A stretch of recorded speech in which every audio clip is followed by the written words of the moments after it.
presiden kami yang baru. Kamu harus dengar suara ini, suara yang keluar dari dalam goa. Indonesia baru saja menggelar pesta demokrasi untuk memilih anggota legislatif yang akan menjadi wakil rakyat 5 tahun ke depan. Dan sebentar lagi, pesta demokrasi kembali digelar guna memilih calon presiden RI selanjutnya. Sejatinya, setiap partai sudah sejak lama mengusung nama-nama calon presiden yang akan bertarung pada pemilihan presiden Juli mendatang. Namun calon-calon ini akhirnya menyusut setelah pelaksanaan pemilu legislatif dan mengetahui hasil perhitungan cepat yang dilakukan oleh beberapa lembaga survei. Walaupun hasil hitung cepat menunjukkan tidak ada partai yang mencapai angka 20%, 3 partai terdepan sudah dapat dibaca. Versi hitung cepat Kompas bersama Trans7 menyebutkan bahwa PDIP berada di posisi teratas dengan persentase 19% lebih, disusul oleh Golkar dengan persentase 18% lebih, dan Gerindra dengan persentase 11% lebih. Dan hasil hitung cepat pemilu ini kerap menjadi landasan partai untuk melihat peta kekuasaan masa mereka dalam pemilihan presiden nantinya. Partai-partai pemilik suara sedikit mungkin akan menawarkan diri untuk berkoalisi dengan partai-partai peraih dukungan terbesar. Ketiga partai di urutan teratas otomatis akan menjadi incaran partai lain untuk berkoalisi. Calon presiden dari PDIP, Golkar, dan Gerindra kini menjadi sorotan publik dan media karena memiliki peluang besar untuk masuk dalam pemilihan presiden nanti. Ketiga calon itu adalah Joko Widodo alias Jokowi, Abu Rizal Bakri atau Ical, dan Prabowo Subianto.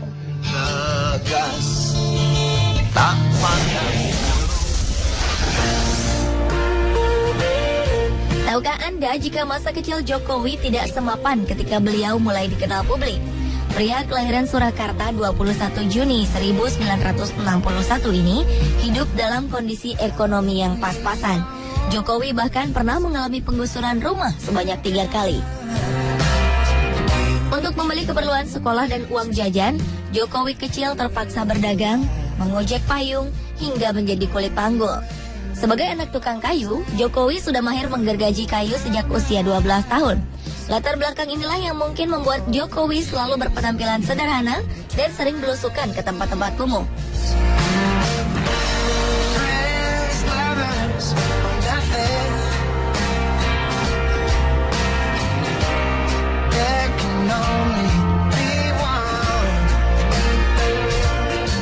Bak bumi dan langit, Prabowo Subianto lahir dari keturunan bangsawan dan negarawan Indonesia. Ayahnya adalah ahli ekonomi Indonesia, Sumitro Joyo Hadikusumo, dan kakeknya adalah Raden Mas Margono Joyo Hadikusumo yang merupakan anggota BPUPKI dan pendiri Bank Negara Indonesia. Lahir pada 17 Oktober 1951, Prabowo kecil tumbuh dalam keluarga yang sangat menjunjung pendidikan dan nilai nasionalis.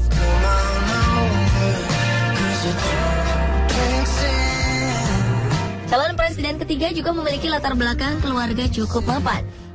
Ical lahir pada 15 November 1946 sebagai putra sulung dari pasangan Ahmad Bakri dan Rosina Nasution. Sebagai putra sulung, Ical mewarisi bisnis keluarga yang dirintis ayahnya sejak 1942. Kala itu, komoditas bisnis yang dikelola ayahnya adalah kopi, karet, dan lada.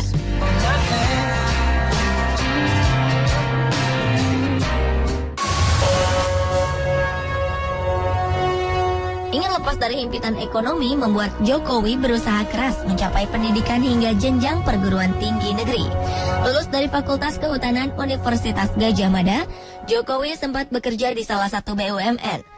Dalam perjalanannya, darah wirausaha mengalir deras dalam tubuhnya dan membuat ia mengundurkan diri dari kantor BUMN untuk membuka usaha furnitur dengan modal rumah satu-satunya yang ia miliki.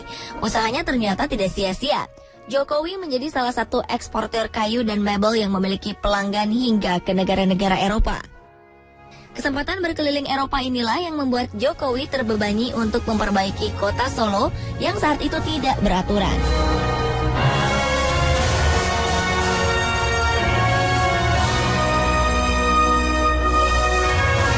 Lahir dari keluarga keluarga yang sangat nasionalis, Prabowo memutuskan untuk masuk militer di usia 18 tahun. Lulus bersamaan dengan Presiden Susilo Bambang Yudhoyono, Prabowo dipercaya menjadi komandan peleton para Komando Grup 1 Komando Pasukan Sandi Yuda. Kala itu Prabowo dan tim masuk dalam bagian operasi militer di Timur Timur. Prabowo pun menjadi komandan termuda dalam operasi tersebut dalam usianya yang baru 26 tahun. Berbagai prestasi diraihnya dalam karir militer, sampai akhirnya Prabowo pensiun dengan pangkat Jenderal Berbintang 3. Selain karir militernya, Prabowo kini juga memiliki dan memimpin 27 perusahaan di Indonesia dan di luar negeri. Jumlah yang cukup fantastis untuk ukuran seorang pebisnis merangkap tentara. Sementara itu, karir Ical dimulai dengan mewarisi bisnis sang ayah. Mendapat bisnis warisan tak membuat Ical pasrah dan tidak ingin berkembang. Di bawah kepemimpinannya, grup binaannya merambah bisnis ke bidang pertambangan, kontraktor, telekomunikasi, informasi, industri baja, dan media massa. Bisnisnya pun berkembang pesat, dan Ical masuk dalam daftar orang terkaya di Indonesia yang dirilis oleh majalah Forbes. Namun di tahun itu juga salah satu perusahaan Ical terlibat dalam kasus lumpur Lapindo yang menenggelamkan beberapa desa di Sidoarjo. Kemudian pada 2008 majalah Globe Asia melaporkan jumlah kekayaan Ical senilai 9,2 miliar dolar atau sekitar 84,6 triliun.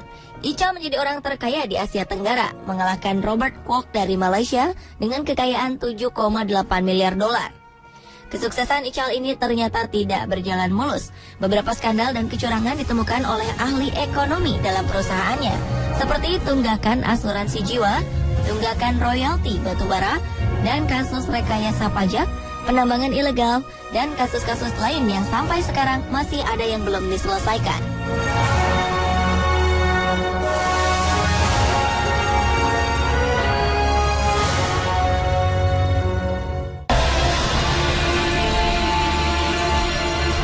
Jokowi mengawali karir politiknya pada 2005 dengan mencoba mencalonkan diri sebagai calon wali kota Solo dengan membawa bendera PDI Perjuangan. Kala itu Jokowi berdampingan dengan FX Hadi Rudiatmo sebagai wakilnya. Mereka memperoleh suara 36,62%. Setelah terpilih, Jokowi dan wakilnya langsung mengadakan perubahan di berbagai sisi kota Solo dan menertibkan masyarakat Solo. Walau banyak yang mengecam, program-program Jokowi dinilai berhasil menertibkan kota Solo. Selain itu, Jokowi dinobatkan menjadi wali kota terbaik ketiga di dunia oleh situs worldmayor.com. Namun, keputusan Jokowi mengundurkan diri sebelum berakhir masa jabatannya di pemerintahannya yang kedua ini membuat sebagian masyarakat Solo kecewa. Pengunduran diri ini terkait dengan niatnya untuk mencalonkan diri menjadi gubernur DKI Jakarta. Pada Pilkada Jakarta 20 September 2012, Jokowi bersama wakilnya Basuki Cahayapurnama atau yang lebih dikenal dengan Ahok memenangkan pemilihan.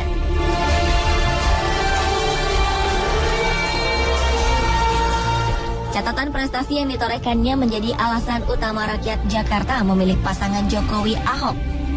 Setelah terpilih, pasangan Jokowi-Ahok pun melancarkan serangan berbagai program baru seperti Kartu Jakarta Sehat, Kartu Jakarta Pintar, lelang jabatan, pengembalian fungsi waduk dan sungai, serta penyediaan ruang terbuka hijau. Seperti di Solo, pasangan ini pun mendapat berbagai kecaman dalam menjalankan program-programnya. Namun hal itu membuat nama Jokowi Ahok melambung tinggi, hingga memunculkan wacana untuk mencalonkan Jokowi menjadi presiden. Entah karena alasan apa, Jokowi selalu menepis dugaan publik tentang pencalonannya sebagai presiden dan ingin fokus mengurus ibu kota. Tetapi 3 minggu sebelum pemilihan umum legislatif, partai berlambang moncong putih ini mengumumkan nama Jokowi sebagai calon presiden. Pengumuman mengejutkan ini membuat beberapa kalangan, terutama sebagian warga Jakarta, menyesalkan keputusan Jokowi karena dianggap tidak menepati janjinya ketika menjadi gubernur DKI Jakarta. Bahkan rekannya sendiri, Ahok, mengaku kaget dan bingung dengan keputusan Jokowi mencalonkan diri menjadi presiden.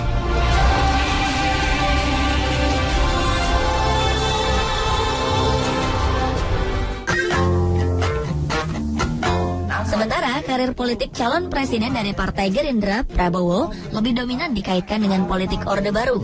Nama Prabowo kerap dihubungkan dengan kasus pelanggaran HAM yang terjadi di Timur Timur.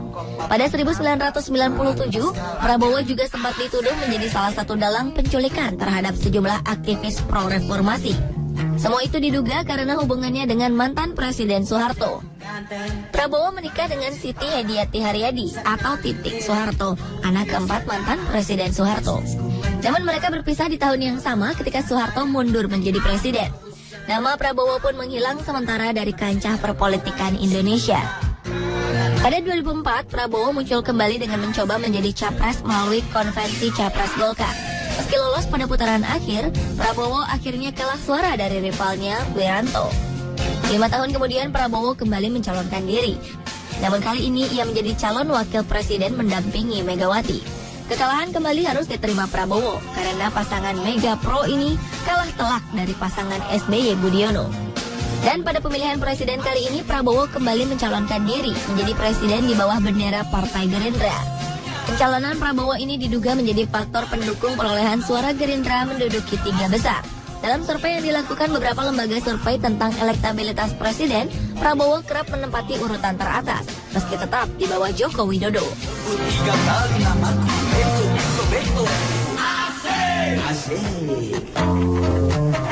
Sama seperti Prabowo, Ical memulai karir politiknya sejak zaman Orde Baru, tepatnya pada 1988 dengan menjabat sebagai anggota Majelis Permusyawaratan Rakyat untuk periode 1988 hingga 1993 dan 1993 hingga 1998. Sementara itu, Ical juga menjadi Ketua Umum Kamar Dagang Industri atau Kadin, bidang industri dan industri kecil. Selama menjabat sebagai Ketua Umum Kadin, Ical berhasil menyelesaikan kasus penyelundupan gula, kayu, dan beras, serta mengembangkan usaha kecil dan usaha menengah di Indonesia. Pada masa pemerintahan Presiden SBY periode pertama, Ical mendapat kepercayaan menjadi Menko Perekonomian dan Menko Kesra.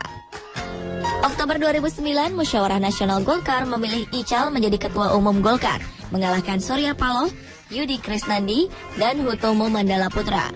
Ketika terpilih, Ical berjanji akan memenangkan setiap pemilihan daerah dan memilih kader terbaik untuk maju dalam setiap pilkada dan pemilu. Oktober 2011, Kongres Golkar menetapkan Abu Rizal Bakri menjadi calon presiden dari Partai Golkar. Keputusan ini melahirkan kritikan internal dalam partai. Suara partai pun terpecah dan mengakibatkan pergolakan di internal partai. Pergolakan ini dinilai pengamat pemilu sebagai faktor utama persentase suara Golkar menurun dari pemilu sebelumnya.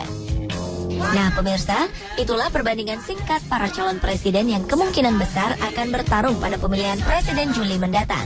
Menjaga, jaga apa